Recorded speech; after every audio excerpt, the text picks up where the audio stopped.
नमस्कार आदरणीय निर्णायक मंडल एवं अन्य महाविद्यालयों से आए शिक्षकगण एवं मेरे प्यारे साथियों, मैं पुष्पा राजकीय महाविद्यालय धर्मशाला की प्रथम वर्ष की छात्रा आज आप सभी के समक्ष दिए गए विषय के विपक्ष में अपने विचार रखने जा रही हूँ।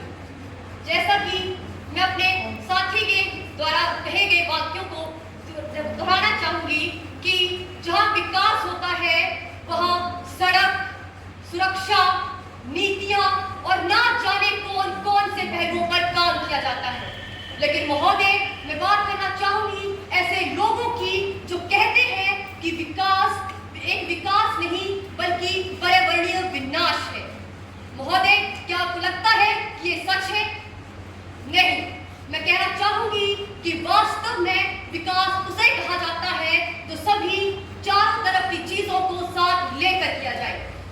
महोदय, मैं आज इस मंच के माध्यम से ये साबित करने आई हूँ कि विकास परियोजनाएं एक अभिशाप नहीं बल्कि वरदान है। मैं बात करना चाहूंगी हिमाचल की, जहां अभी बहुत सी प्राकृतिक घटनाएं हुई हैं जिसकी वजह से हिमाचल को नुकसान हुआ है। लेकिन इसके बावजूद हिमाचल आज एक हरित ऊर्जा केंद्र बनने की ओर अग्रसर है। यहाँ पार्वती 2 और नाथपा झाकड़ी जैसी जल विद्युत परियोजनाएं न केवल हमें ऊर्जा देती हैं बल्कि इनके नियम हमारे जंगल, हमारी नदियों और हमारी जैव विविधता के संरक्षण को सुनिश्चित करती है।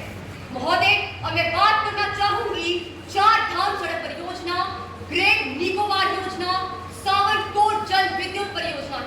ये केवल विकास करने की परियोजनाएं नहीं, ये आज राष्ट्र निर्माण की पहचान बन चुकी है।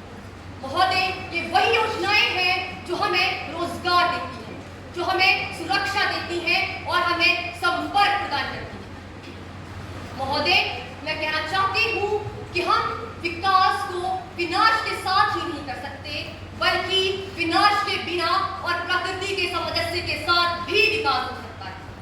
महोदय, अब मैं बात करना चाहूंगी इसके प्रभावों, इसके सकारात्मक प्रभावों, जैसे कि रोजगार और आत्मनिर्भर सशक्तिकरण।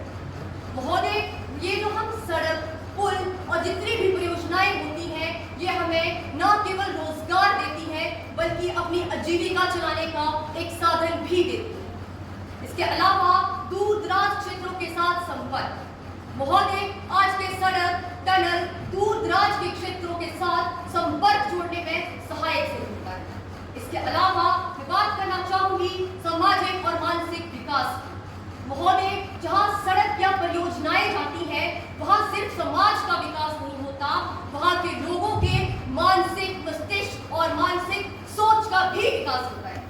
महोदय, पंडित जवाहरलाल नेहरू जी ने कहा था कि जहां सड़कें होती हैं वो हमारी नसें कहलाती हैं।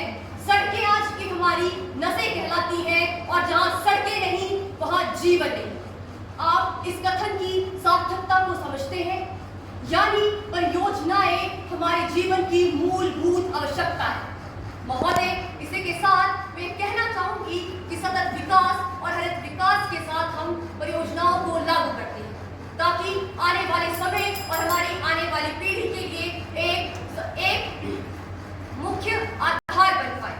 अतः अंत में मैं ज्यादा समय न लेते हुए अपनी वाणी को चंद पंक्तियों के साथ विराम देना चाहूंगी कि प्रकृति को बचाएं और विकास को अपनाएं, प्रकृति को बचाएं और विकास को अपनाएं। हर घर हर कोने में हम विद्युता को फैलाएं, हर घर हर कोने में हम विद्युता को फैलाएं। आओ आज हम संकल्प करें कि सतत विकास की राह पर चलके हम अपना भविष्य बनाएं, सतत विकास की राह पर चलके हम अपना भविष्य बनाएं। धन्यवाद। जय हिंद, जय भारत।